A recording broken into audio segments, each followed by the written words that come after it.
Should jump in. There'll be a few people coming on. Yep.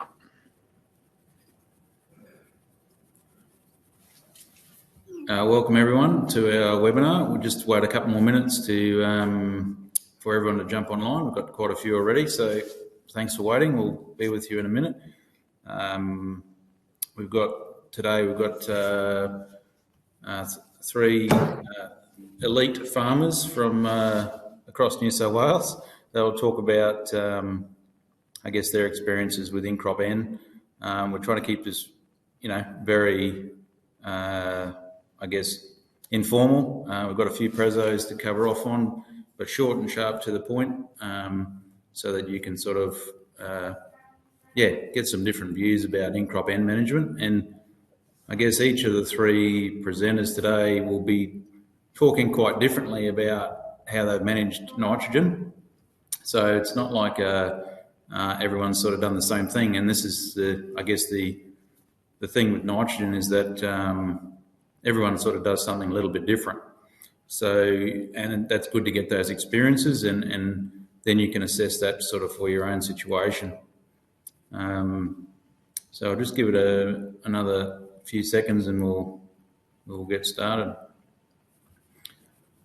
We've had over 300 registrations today, so really impressed with people's interest in this topic. Obviously, it's pretty timely, but I guess data farming are really all about building simple tools to get started on this whole journey of precision ag. And I think what's been limited in the industry in the past is just a lack of simple tools to do things quickly, cheaply, and effectively. And I think that's what we're trying to achieve. So we'll start with, we've got Mark Day, Nathan Simpson and Broden Holland joining us today, and we'll just step through each one and just share some experiences. Feel free to add questions. There's a chat box. Feel free to ask questions all the way through. We'll pull up and have a yarn. So just type those in and we'll get you as we go. And we'll take it from there. So thanks, Mark. If you can, I'll flip over to your slides and just, I guess, give us a bit of background of your enterprise, where you are and the sort of things that you do. Thanks, Tim. Thanks for the invite. Look, we're in southern New South Wales, basically farm around the town of Lockhart. I farm in partnership with my brother, my wife, and his wife, in a family business. Basically, we're a cropping enterprise singly, and basically just run a 4-year rotation of pulses, and then canola, and then followed by wheat and barley. It's a pretty simple process here. But obviously, nitrogen's the big thing at the moment, and something probably we're all battling with how to manage it, especially with the price. So that's a bit of the background. But I suppose if you've got any other questions, but that's basically what we do. Yeah, so tell us about this paddock that I sort of gave you a bit of a hand with, a few weeks back. So, give us a bit of a background of the paddock and what's your journey been so far with variable rate application? So I suppose go back, we've probably been doing variable rate phosphorus now just on replacement for probably about 12 years, I think now, maybe a bit longer, 13.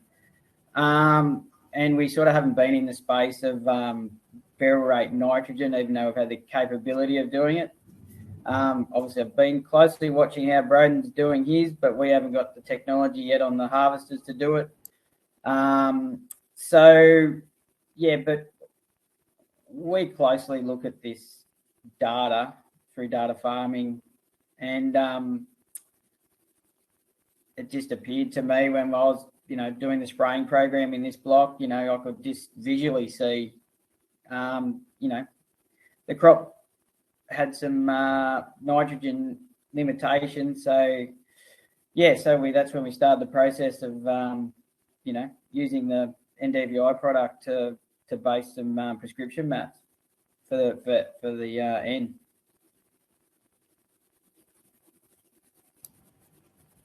Yeah, so on this paddock, you're sort of you're sort of constrained by the amount of, or not constrained, but you had a certain amount of tonnes to apply.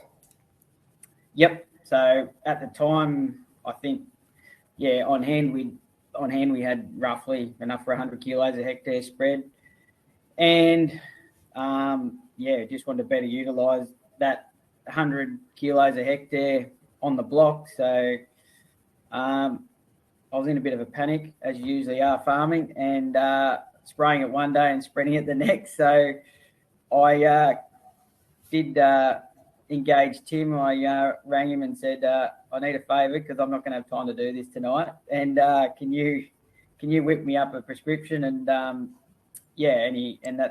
what we did. I don't know. Do you want to go through the process of how we went from there? I suppose might be better for you. Yeah, so like just working out the rates. Yeah, so we took this as the satellite image from the 22nd, which is when you wanted to apply, like a couple of days before. And as we were chatting about just before the webinar started about the availability of cloud-free data is sometimes a challenge when you at this time of year when it's raining and you want to do nitrogen applications and you've got a lack of cloud-free data. But luckily we had a cloud-free scene there. Clicked on the NDVI and then converted that into a 3-zone map, and I'll talk about this in a minute. But yeah, we sort of just juggled the rates, didn't we, mate, to what you wanted to meet that. So yeah, just want to mention about what you've actually done here. Yeah, so obviously we only had limited product on hand at the time to get this block done. So I could see that, in the poorer zones we needed some more and the crop was pretty well flying in the better zones. So just a little bit of history. This block was favour beans last year, wheat prior to that. Was 2 wheat crops prior to that. Yeah, so then it had beans last year, and so that was the basis. Just I'd visually been across the whole block, so I'd had a pretty good idea of what I was looking at. Got Tim to send the NDVI down with the convert into a prescription, and then basically I assigned the rates to the areas and made sure they were roughly right. And Tim just tweaked them a little bit just so that we had the correct tons on hand to go out on the block. So the interesting thing to note here is that on the poor zone you've put 140, average 100, and then the good zone 80.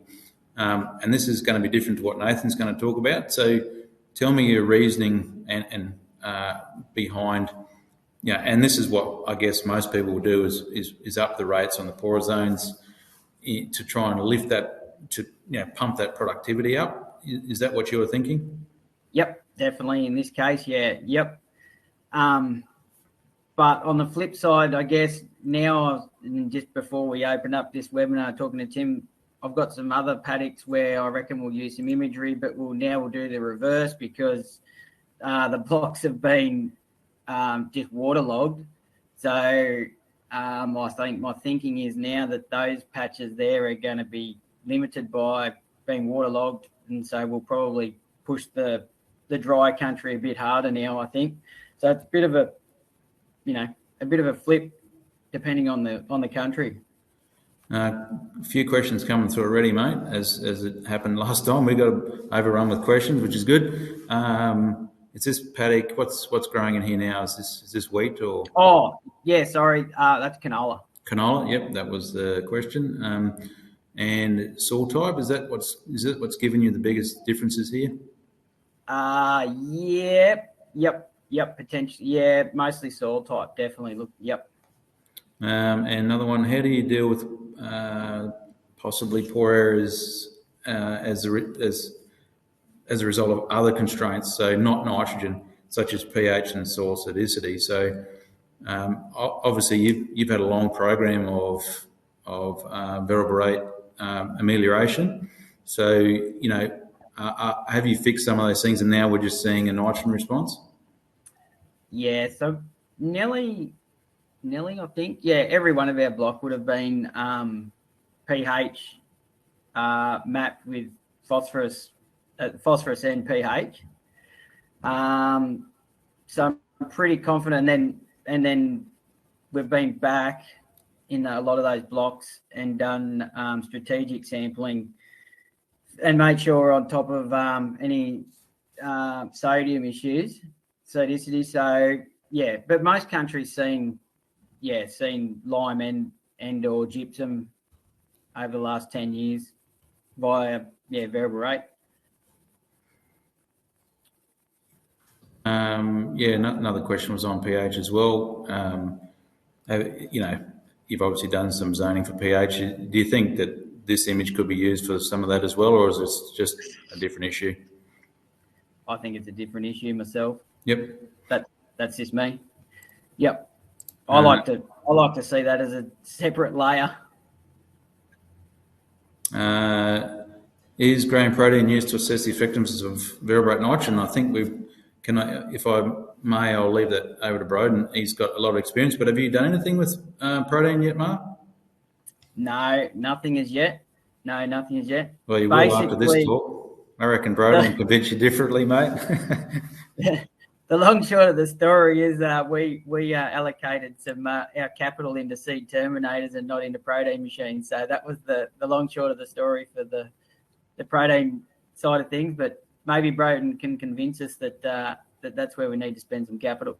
Yeah, they're all not very cheap things to buy. So yeah, it's a matter of doing it as you can. Cool. Well, I'll keep rolling. Thank you very much, mate, for your time. And I know that was short and sweet, but it's really important to get that clear messaging that you're trying to pump up those areas that are in the poor, and you trying to get that evenness up that way. So let me just jump across to one of the other questions was how to actually access this. So you can access the data, the NDVI data, for free in our platform, maps.datafarming.com.au. Will get you. You can create a username and password, draw your field boundaries or import them, and then you can just click through the imagery and look at that. For the rapid zoning, we charge 50 cents a hectare, which is located on the right-hand side of the screen. It will pop up. It'll convert that into 3 zones, and then you just add your rates, purchase the file, and you'll get a shapefile which will feed into pretty much any new machine. Will take a shapefile, and if you need help with that, just let us know. We're more than happy to help. I'm just going to say, Tim, if there's users there that haven't used data farming, like it's just I regularly use it, even if it's just there's just some other tools there that are very simple, for using for length or for area and, for areas of zones or, and I just find that very useful. That's all as a platform to quickly hop on. Awesome. Thank you. We've also had an integration with back paddock. So if you're an agronomist out there and a back paddock user, you can also get all of our imagery sitting in back paddock. You can select the image, and it's actually better than our platform, which is crazy. But anyway, you can actually select 3 and 5 zones there, export shapefile as well, and that's all done through the back end through our integration with back paddock. So again, 50 cents a hectare, and your agronomist can do that as well. Another question's popped up for Mark. Do you actually do any ground truthing with soil nitrogen before this, or you've just gone, oh shit, I need some N and get into it? Well, basically the paddock was going to get the N anyway, and I was just purely going on my visual and basing it back to the NDVI. So no actual soil calls were taken, no. Cool. Thank you. I'm going to jump across. We're going to play a quick video of what we last year's webinar we did for GRDC, where Nathan spoke. So I'm just going to jump over and start that. And it goes for a few minutes, and then we can ask Nathan then about, how it actually worked out. Pretty cool. So yeah, family farm, Bingenbar Farms. We're 50 k's east of Dubbo, New South Wales, central west New South Wales. Family's been on Bingenbar since 1868. So this year will be 153 years. Yeah, so it's pretty cool. We're celebrating and keep that legacy rolling. Is our, where Kieran, my brother, and I want to be. Still here with my parents as well. So mum and dad are involved, and my brother Kieran, got a full-time guy who helps us out. With 3,850 hectares. Of that, this year we're just short of 3,000 hectares we're farming, which is historically a pretty high number. Normally we finish quite a few lambs, so we buy and install lambs and finish them off, but there's almost no margin in that game at the moment because people are still restocking after the depletion of the stock numbers of the drought. So yeah, we've pivoted to farming and growing grain more so. For the next few years anyway. So variable rate is something we've been. A bit rotation. So wheat, canola, barley is all dry land. I've got 4 hectares of irrigation we use as it's effluent catchment off a lamb feedlot we've got on the place. But so we don't really have an irrigation system, but. It's all dry land stuff, undulating country, very different soil types in every single paddock on the place, different elevations, different parent material that makes up the that soil type. As a rule of thumb, very shallow. So we run from anywhere from 10 centimetres of soil down to probably a metre would be our deepest stuff, but that is a pretty small percentage of the country. So we've got a very shallow bucket. So to finish off, like this year, even now we've had one of our really good lead ups, like quite a wet season, particularly through in June there. But we're still going to need significant rain to reach our yield potential. We just cannot store moisture like some of the deeper black soils can. So yeah, we need to be managing our country a little bit differently because of that, and being as efficient as possible, basically. Tim's just got some examples of paddocks this year that we did variable rate nitrogen on, simply only using the NDVI data from the satellite imagery. A lot of the reasons this year it really works. I think it's a bit of a no-brainer to use NDVI imagery only, like as in not other layers of data, because it just stood out so well in our country where the waterlogged areas were. And those areas are almost zero yield potential. So this particular paddock here, there's no waterlogging in this paddock. There's a different problem, but there was air seeder blockages there. So all the red areas is basically where air seeder was playing up. Had contractors come in this year and there's some issues there, obviously. So we didn't want to feed those red areas, so we didn't go into that country at all. So there's what the prescription actually looks like compared to what the NDVI image was showing us. So you can see it correlates really well with what the NDVI value is compared to what the zoned up map looks like. So I think in this country there was 100. So I'm pretty sure from memory we put 150 kilos of urea on the high areas, which is the aquary color area, and 0 on the red. So we haven't actually saved any urea. That's not the point of what we're trying to do. We're trying to put it in this position in the field where you're going to maximise your return, by obviously maximising yield and potentially protein as well. So as I said, we haven't saved any fertiliser. That's not our sort of where we want to be. We want to put it where it's going to grow the most amount of tons of grain, basically. So Nathan, mate, in terms of growing time from planting, when was that NDVI image? I'd have to go back and have a look, but I reckon the majority of our prescriptions we sort of did. Oh, this was later wheat, so this was sown in late May. It's Mustang wheat that was sown in that last sort of fortnight of May. So I reckon this stuff would have been probably 5 weeks ago. Was it late August? Mid-August, I think. Yeah, 4 to 5 weeks ago, ballpark figure. Yep. This one's actually a barley paddock, some planted barley. So our top rate in there was 100 kilos. And yeah, down to 0 again on the red areas. So those red areas, all of our starter fertilizer this year, just because we bought a new air seeder, it didn't turn up in time. So we had contractors come in to sow the crop for us, thankfully.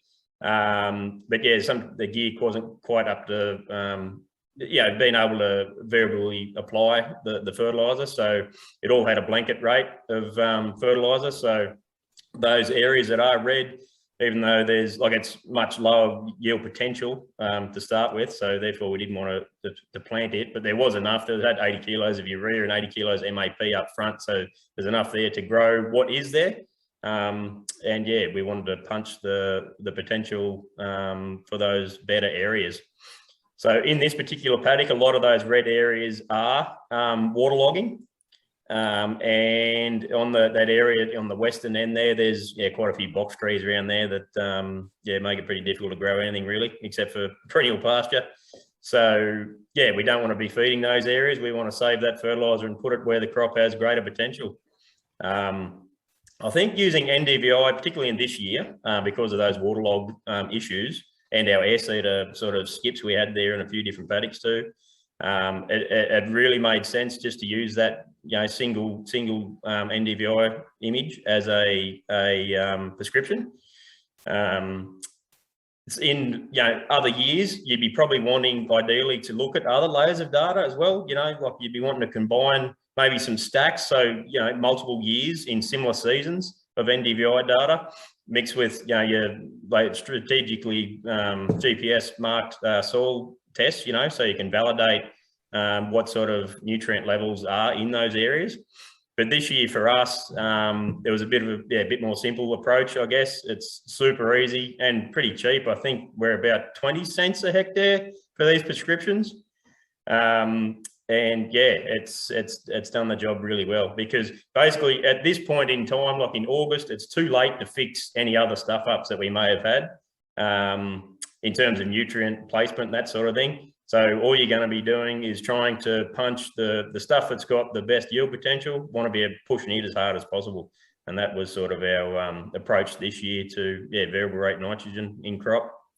So obviously red areas again, 0. This is also barley, so we only went a maximum of 100 in this area. The reason for that, last year we fed it's planet barley. We fed it quite well, like sort of double that rate, and it all fell over and lodged and buggered up on us. So we didn't want to feed it quite as much this year. So we'll see how that sort of pans out at the end of the season, But that was our sort of thinking about rates this year. I think the middle rate was 50. Yeah, so we had 0, 50, and 100 in the barley, and the wheat was 0, 75, and 150. And our canola was the same. It was 150, 75, and 0. Over all of our country. There was, I think, out of all of the paddocks this year, there might have only been 6 or 7 in total that we didn't use NDVI data for the application, and that was because of the evenness of those paddocks. There was, only very small areas where there was any sort of difference, So we just applied a blanket rate in those particular situations. But for the most part, like certainly 90% of the country, there's big variations, as you can see in this particular example there. So we went out and applied that variably.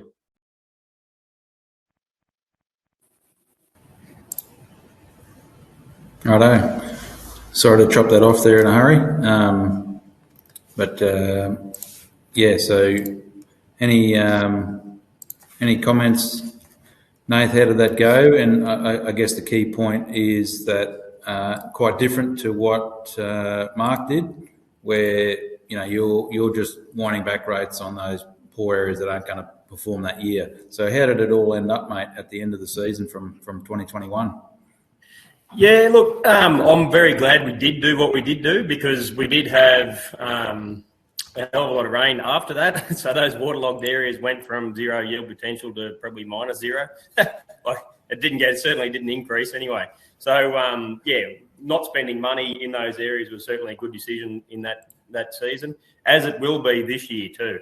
So exactly the same scenario, basically. Well, worse, we're much wetter now than what we were this time last year.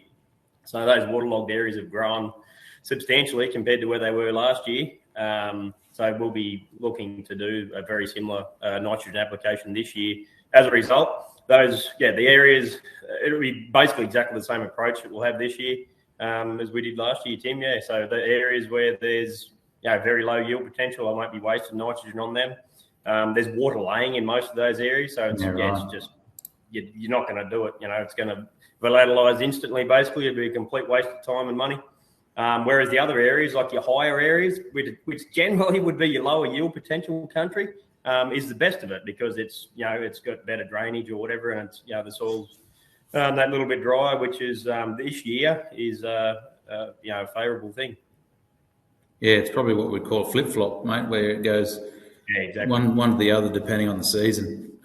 That's right. Yeah. And that's the good thing about this tool. You can adjust your program using the data to be able to suit the season.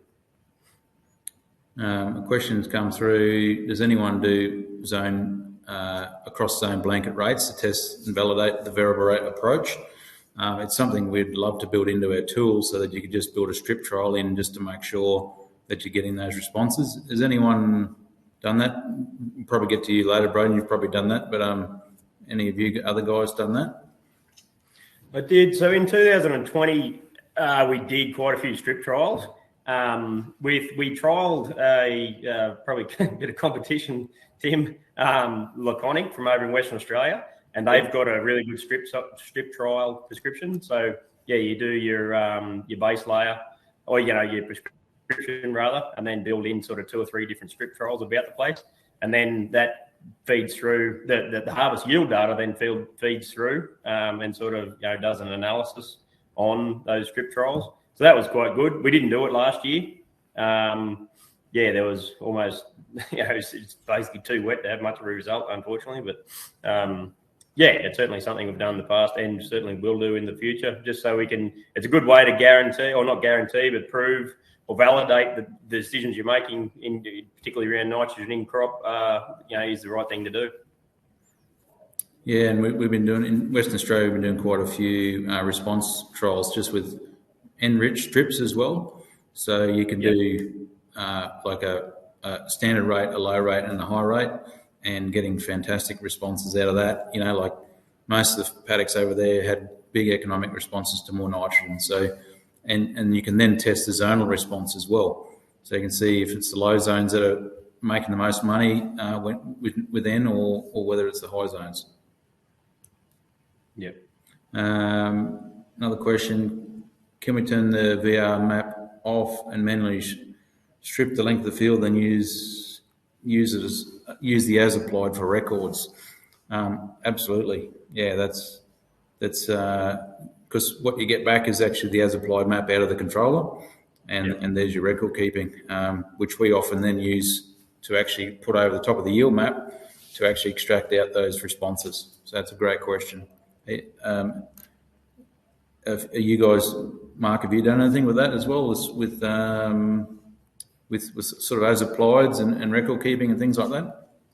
Yeah, obviously we're keeping all the as applieds, but probably fundamentally haven't been back and done any analysis of it, I suppose, to actually see what I've done. But we haven't done a lot of variable rate nitrogen anyway in the past. Probably done more of it with the phosphorus side of things than the N. Yep. But as we move forward into the N, I think we always do just an enriched strip in most paddocks, just visually, to make sure that we're on the right track. But we haven't sort of been back and analysed too much of it yet through the harvesting side of things. Cool. Anything else, Nate, you want to cover off on? Don't think so, Tim. Yeah, no, that as I said, our approach this year will be exactly the same as it was last year basically for the same reasons. Yep. Yeah, so all good, mate. Yeah. Thanks, mate, for your contribution, and yeah, appreciate your insights and thoughts. So yeah, appreciate it, and we'll jump across to Broden. I'll just start these slides up, and hopefully you should be seeing those now. I might have to click them through for you though, mate. I think so. Unless Yeah, that's right. I don't know. Can you do the clicking thing? I don't know. On the No, present. you might have to click them, but that's all right. We'll breeze through them pretty quick. Yep. Yeah, thanks for inviting us onto the webinar. It's topical discussion, and yeah, pretty hard decision at the moment with the way fertilizer prices are. But I suppose we're just trying to all make the most out of what we've got for this year. And yeah, N's probably one of the biggest drivers we can put into it, especially in a wet year. Yeah, so this is just a brief overview of what we're doing now and what we've found and how we're getting there. So on the topical conversation of strip trials, well, there's one there. There's the NDVI, and yeah, we've done strip trials for the last, I don't know, well, since we've been spreading urea probably, and never really seen much come out of them. But since we've been doing this protein stuff and spreading based on that, we can now really start to see where strip trials make a difference. And it's not until you sort of get your zones that you can understand what's making a difference and what's not. So if you just go to the next one there, Tim. So just a brief overview, about 5,000 hectares, me, Dad, and 2 full-time employees, about 3,800 hectares crop, 1,200 hectares of loosened pasture, still some sheep in there, much to some of my disgust. Nah, they've got to be there. 7 years wet canola rotation and a 3 years pasture, so a 10-year phase. And we're full VR lime, gypsum, urea, manure. They're all the easy levers to pull. So we've got, you know, pH, P, S, which is we're really finding is one of our constraints now. And N are our major limiters or levers we can change. So we're just focusing on getting all those even, and then let's have a look at our yield maps at the end of all that, and then decide if there's, you know, room for improvement. But I think, you know, we're going to get to sort of 90% even and probably not worry about the extra 10%. It's probably not worth the time and effort. Thanks, Tim. So I guess we've been doing this for a couple of years now, and I've come up with a sort of simple solution or way of explaining it, because I think probably people try and overcomplicate spreading urea, and when I show some of this protein stuff, people straight away go, what about yield? And I'm saying just forget about yield for the minute. And not one person today has mentioned a yield map, and there's good reason for that. It's a yield map's a lot of other things. So let's forget about that for a minute and try and get our inputs even. So picture you have 3 paddocks. So you've got a low protein, medium protein, and a high protein on the green one there. They all yield very similar. But going forward to the following year, like, you know, in the past, we wouldn't spread them the same. So for us at home, you know, for an average year, we might put 120 kilos on the orange one, 90 kilos on the yellow one, and say 30 kilos on the green one. And, you know, going forward, you know, that might be rotation, whatever. Your deep end, we still do deep end tests, probably do more now than we ever have, and still look at NDVI and everything. But just trying to keep it simple, trying not to overcomplicate it. So say we had those three paddocks, all differing, but same yield, but similar yield, but differing proteins. So we would spread them differently. So if you go to the next one there, Tim. So picture that, but then put it down to a hectare or square meter or whatever you want to do. So that's the variation of those 3 paddocks in protein back in 2017. Now, take note of one of those paddocks in the middle there, which I didn't actually realise I had in the slide till just then. Take note, there's so the protein goes from 8.5 to 14.2. So we've got effectively 5 ranges of protein there, and where are we? Yeah, so they're about half. So legends can be always misleading, but there's probably 3 to 4 ranges of protein per percent. So we'll call it 4% variation on that paddock. So yeah, that's our previous slide before, but now we're down to, you know, a hectare. So if you go to the next one, Tim. So what we did was came up with a formula, which is pretty simple and just says, you know, low areas of protein, let's give them more, because protein is just a direct correlation to N. So if it's low protein, it's had low N. And I'm not necessarily saying the soil's low N, but it's the plant available nitrogen is low. So that's where we're sort of finding now. We might have oodles of N underneath something, but if the plant can't get it from some of the soil constraint, well, we're picking that up now because we can, you know, protein's a measure of what the plant could get. So it goes from 180 right up to 30, right down to 30 kilos as the protein goes up. So 8.5% protein will get 180 kilos. Your average sort of 11.5 might get 100 or 90, and up to 13.5 gets 30. So I just adjust those. So my general rule of thumb is every percent in protein is roughly a ton of wheat, which is rough terms, probably more like 800, but I'm all for easy numbers. And then also, so for every 100 kilos of urea we spread, that's roughly a ton of wheat, rough numbers. So, you know, if I've spread this map 3 times, or if my average rate's 300 kilos, then I would call that even after spreading that. So if we've spread that formula there, where our average is around about 90 or 100, if we've spread that 3 times, well, the difference between the two, like a set of ranges, is 100 kilos after 3, well, 90 kilos after 3 spreads. So we'll call it even. So that's where we're sort of getting our evenness from now. And, you know, you can aim for whatever average you like. You know, if you want to aim for 8.5, aim for 8.5. But what I'm saying is let's get the whole paddock to even for management issue, like management and everything. You know, when we first started using protein monitors on the headers in 2016, probably 2016, 17, 18, we could blend, I don't know, probably 25 grams worth of wheat a year, you know, probably 1,000 tons. The last 2 years, we haven't blended a ton. We just cannot blend because there's no variation left. So, yeah, and same sort of thing for canola. So if you go to the next one there, Tim. So we apply that formula to our previous couple of slides, variation of protein, and this is what we get with urea. So it's pretty much just an inverse of the protein. So low protein gets a lot more urea, high protein gets less. So as you can see, those 3 paddocks that yielded very similar all have very different, well, very high variation of protein. The one on the right was straight out of a pasture back in 2017, so it's a bit more even than the others, but still some variation there.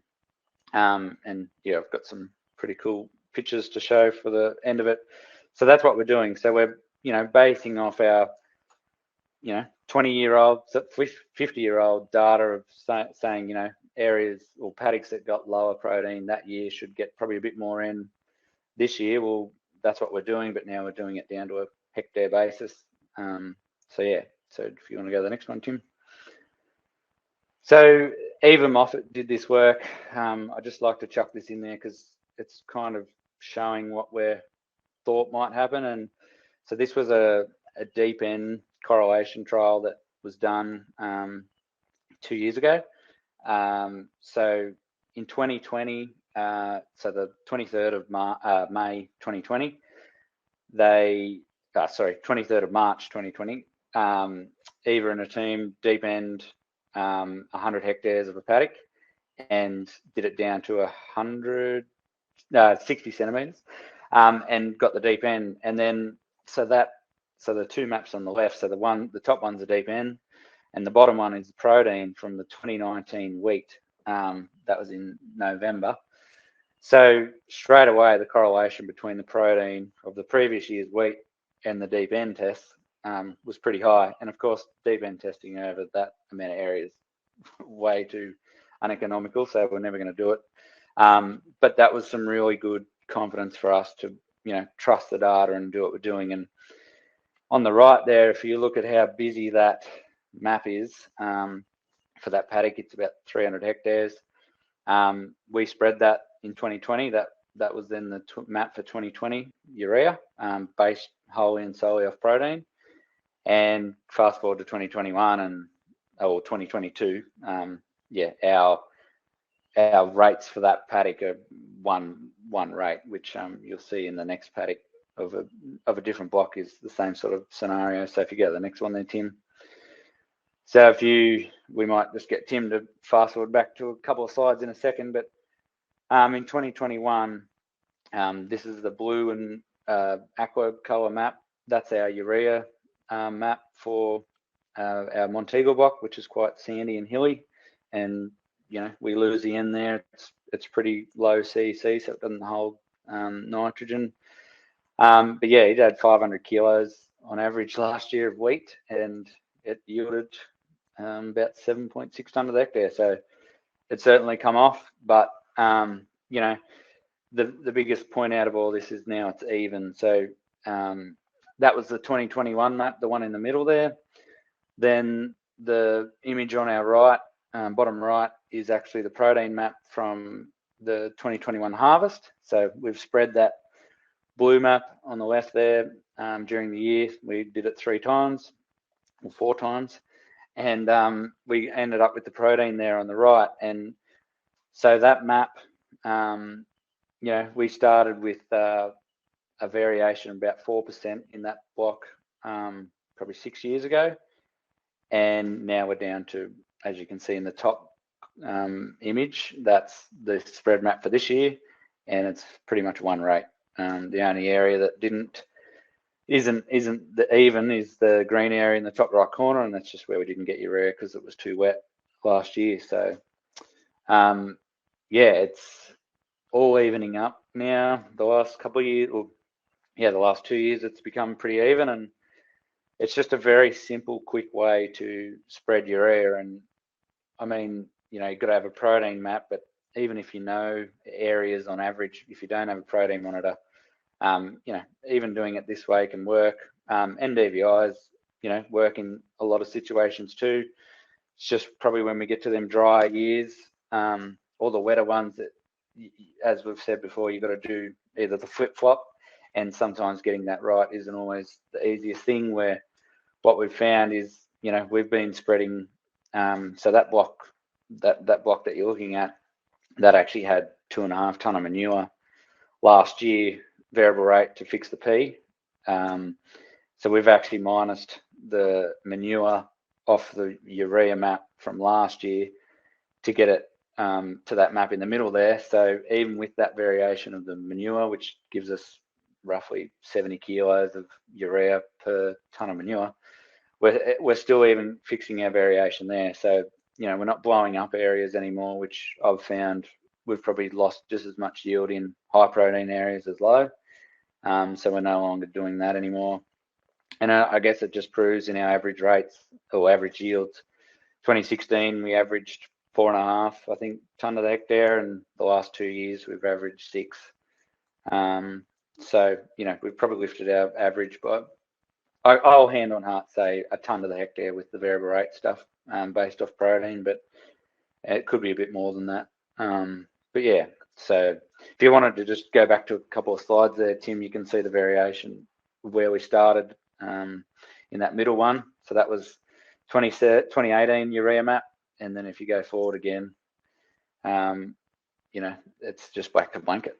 So same legend. So every color is a % protein difference. So in the previous one we had 4 different colors, and this one we've got, I'll call it all but one. So yeah, I think that's about all I had there, Tim. And short and sweet. The bottom right image, it's a bit small on my screen too. Is that the image or the yield map? That's the protein map. That's the protein map. Sorry. Yeah, so it's a flip flop. And look, to be honest, the yield map is pretty much the same.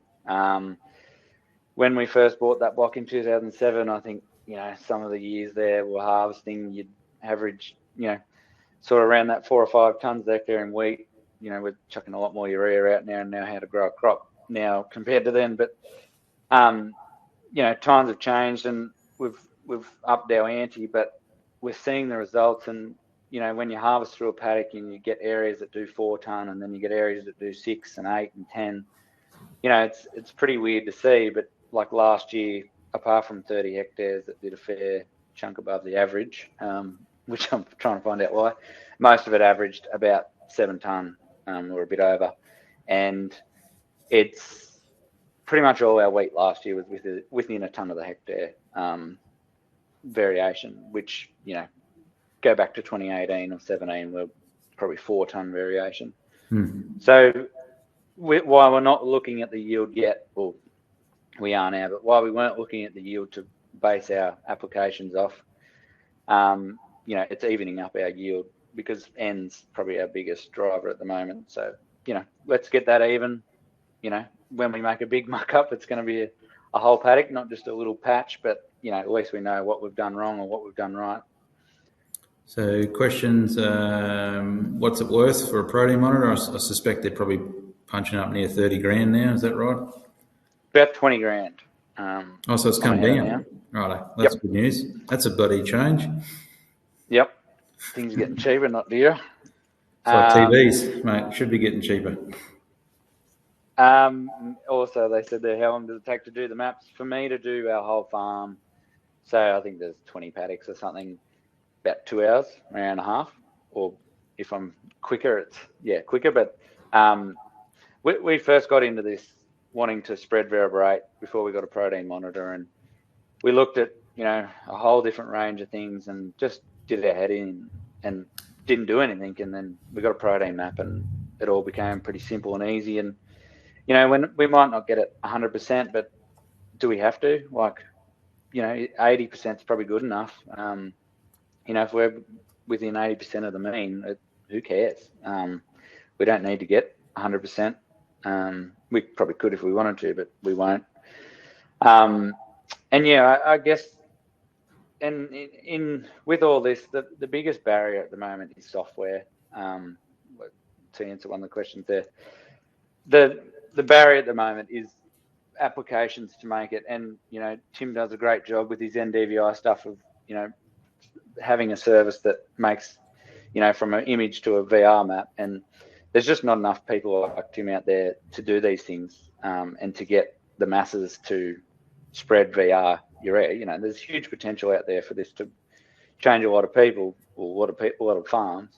But we just don't have the right software at the moment to do it simply and quickly. CropScan are making some stuff, an app called Engage, which hopefully will be out very shortly. And, you know, it's going to, well, it'll change my life, I can tell you that, because all this stuff will be done on the phone and, you know, all APIs and not have to touch a computer ever again. It'll be fantastic. But, yeah, it's just still a little work in progress, but hopefully by spreading next year, or maybe summer crop this year, there'll be some people using it. And, you know, that's pretty much the biggest disconnect I see at the moment. We just don't have the software to go from a layer to spreading in the paddock. And we were talking about it before, you know, we all jump in the tractor and go, oh shit, I'd love a map for that paddock, and we want to do it there and then. And, you know, to be able to have something on your phone or iPad to do it straight away,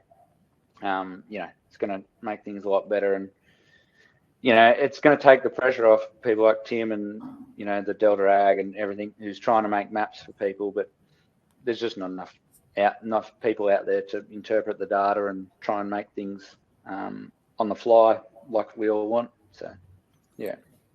It'll improve, but yeah, I think my learnings in the last 5 years have been that the industry's the software industry's let down the user. It's not been the user's fault, and I think that's one of the big learnings I've had, is that once you get it right, adoption takes care of itself. Exactly. Got a few questions coming in. Types of soils that you're all dealing with. I think it's quite variable, but I guess a lot of you, well, would it fair to say most of you guys got a fair bit of acidity issues? Yep, I'm getting nodding heads of everyone. We're all sandy clay loam. Sandy clay we have loam. a subsurface acidity issue, yeah, which we're trying to address. Do we need to do variable rate nitrogen VR for every nitrogen application? That's a good question. We do now. Every time I haven't spread the map since 2018, I've kicked myself in the backside because I should have just bloody spread it. I had some slides in here, but I took them out that showed that. But since we've been doing this now, because protein's a continual layer, it just keeps fixing itself pretty much, or keeps itself true. So yeah, we do now. I don't spread anything blanket unless it's out of a pasture or doesn't have a map to spread off. And yeah, I probably would never again. Do we think that deep nitrogen measurements are relevant in sandy low CC soil? So something like WA. I mean, they don't really do much deep end measurements at all. What do people think? From any of you guys, any comments? I did a strip in 2019 of our block at Montego. I put 500 kilos to the hectare in a strip, and we deep end it after harvest, and I couldn't see it. And it's a pretty low CEC sandy soil. Probably not as bad as WA, but I don't know. The sandier the soil gets, the harder some of these things get. But I mean, that's where I think the imagery and protein maps become more of a relevance, because you're not relying on that deep end stuff. It's then and there. You can only fix what you've got now. So that would be my answer to that one. In saying that, there's that map you showed before there, Broden. There's a hell of a correlation between the deep end at 60 centimetres and your protein map at the end of the season, wasn't there? So exactly, and that block there is not quite as sandy as our furthest one, but up on the hill, it's pretty sandy and it's pretty draining, and yeah, we'd be scared to chuck out big lumps at once because we might lose it. yeah, but yeah, it's when I saw that map, I was like, yep, what we're doing's got some merit in it. So we kept doing it. Yeah.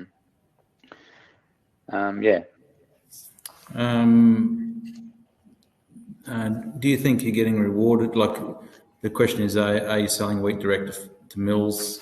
And, you know, this protein cliff face we used to have has sort of disappeared over the years. I remember when I first started working 25 years ago, there was big advantages for high protein wheats.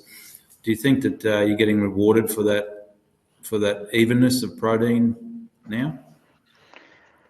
We're not monetary wise yet, but I mean, obviously logistics wise, yes, because every truckload we deliver, we know what it's going to be, and there's no having to send a truck somewhere else because it might be a different protein level. But I think now, like, most of our wheat either goes to the mill in Young, quail milling, or most of our wheat last year went to Manildra. And there is definitely a discussion to be had there for showing and proving that we can, you know, send them a single percentage protein wheat, and try and get the consistency for them, and you know, helps us and maybe help them, and we'll see how we go. But at the moment, you know, you just get paid for what you deliver, so that's sort of how it works at the moment. And another question: sulfur nitrogen interactions. Broden, we had a big chat about this earlier in the week, actually, and some of the work I was doing up here with feedlots, with spreading feedlot manures. They were putting on high rates and getting, you know, enormous phosphate build up, and we're trying to work out what's the limiting factor. And sure enough, it was sulfur. So, any of you guys, we'll start with Broden, but have you got any comments on sulfur? I think it's a ticking time bomb underneath all this. 100%. We've been doing with the VR and stuff, and as we move from east to west, we're starting to find our sulfur get worse and worse. And so our two most eastern blocks, our sulfur's been low and probably limiting us the last sort of 5 or 6 years. And it's not until we've been doing this end stuff that we've found that out, because obviously we're chucking on a crap load more urea now. But now we're finding, you know, our sulfur's low, so we're just going mad, putting gypsum out and trying to patch up with Grand Am and stuff. But certainly sulfur for us is a huge one now, and probably a lot more than we anticipated earlier on. And Nathan or Mark, are you using any sulfur at the moment? Like, I guess you're applying gypsum for in front of canola. Are you using any sulfate of ammonia or anything else? Well, not Tim. We always did. Probably for the last 10 years, we haven't used a hell of a lot of sulfur. There's a fair bit of work that Maury Street did, like the Grain Arana Alliance here, and to show that it wasn't as important as what it was once said to be, particularly for a canola crop. But we're finding now that, we back then, because we're using sulfate of ammonia and these types of things every year, we had really good sulfur levels, and now we don't. And we are certainly finding problems now. So we've been putting some elemental sulfur on at about 5% in our starter blends. But it's certainly something we'll be looking at a bit harder going forward. We're probably just pretty heavily relying on gypsum in our program. Tim, we sort of get a bit of a double-edged sword for us. We get a bit of a soil amelioration in a lot of our country, so we're probably over applying the gypsum, and we've probably got most of our tests show that our sulfur levels are adequate all the time, because we're probably over applying the sulfur for the amelioration side of the gypsum. Okay, that's interesting. Yeah, because you're putting on quite reasonable rates, aren't you? Yeah, correct. Yep. Yep. So, a lot of times, you probably only need that 300 to 600 kilos of gypsum per hectare, whereas, probably a lot of our country gets 1.5 to 2 ton of gypsum. I'm just getting plenty of comments coming through about sulfur. I think the next webinar is on sulfur. Obviously, that's the next big thing. That's good. I'll just add there, Yep. Tim, someone said, how do I spread canola? So that block that I showed you that's evened up now, it's been wheat canola since we've owned it. And we just spread everything now the following year based off the previous year's crop protein. So if it's canola this year, we'll spread it next year based off this year's protein. So last year, the map this year is based off wheat up there last year, but the previous VR map for urea was based off of protein. So we just use protein for canola as well as wheat. Yeah, because it's picking up, it can be picking up oil content as well, can't it? In the protein monitors? And exactly. And canola's a bit more of a beast, but since we've been doing this a couple of years where we just left out a couple of blocks of not spreading the VR canola and came back to harvest and just should have spread the map that the protein said for the previous year's canola. And I think what that is the canola is getting N from deeper down and sort of showing us that it might be getting N deeper places, but there's something there that happens with flowering time and protein and oil that I don't understand. So anyway, a bit more work to be done on canola, but for the 80%, we're just continually using that still. Excellent. Well, I think we've done our. I thought we might have nailed this in a bit quicker than an hour this time, but no, we've done an hour on the dot. So that's a fantastic webinar, guys. Thank you so much for your time. I really appreciate it. It's been a fantastic insight into how you're all managing your inputs, considering the high price and the cost of things nowadays. So we've got to get more and more efficient. And I really appreciate your insights, guys. And thanks again for participating, and thank you everyone for participating in the webinar again. This will be made available through the webinar software, and it will also be made available on YouTube, so you can watch and download that to your heart's content. Thanks again, everyone. Give us an email or call if you need any help. Thank you.